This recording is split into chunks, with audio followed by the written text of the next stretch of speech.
संशयात्मा विनश्यति, जिसके मन में संशय आ गया ना उसका विनाश निश्चित है।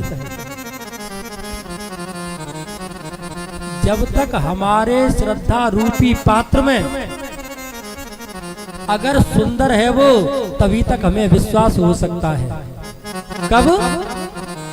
जब हमारा श्रद्धा रूपी पात्र में संशय रूपी छेद नहीं होगा, तभी हमारे जीवन में विश्वास होगा। और विश्वास कौन है पता है?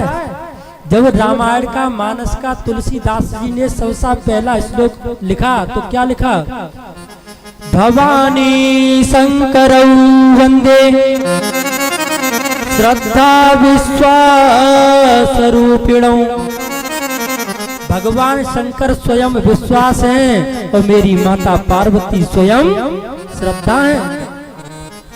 लेकिन मेरे प्रभु प्रेमियों, आज स्वयं श्रद्धा के अंदर संशय रूपी छेद हो गया। क्या हो गया? संशय रूपी छेद।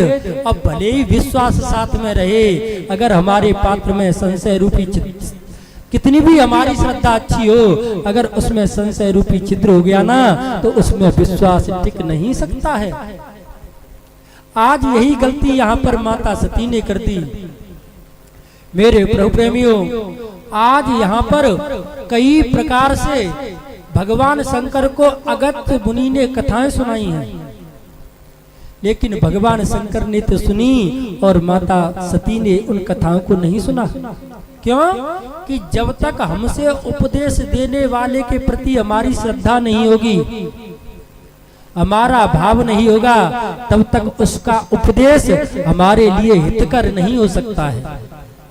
तब तक उसका उपदेश हमारी समझ में नहीं आ सकता है। तब तक उसका उपदेश हमारे जीवन को नहीं बदल सकता है।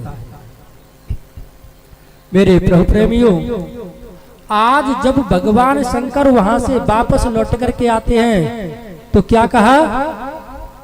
मुनि संग विदा मांगी त्रिपुरारी, चले भवन संग दक्ष कुमारी। जब भगवान शंकर कुंभज ऋषि के पास जा रहे थे सो सती के लिए विशेषण अलग था। तब क्या कहा था? संग सती जग जननी भवानी।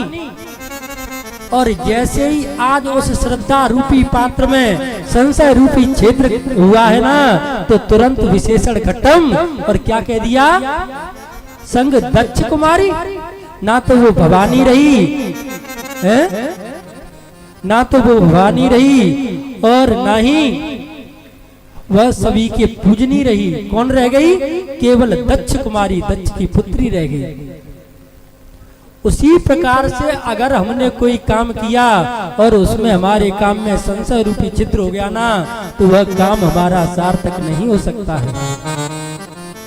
मेरे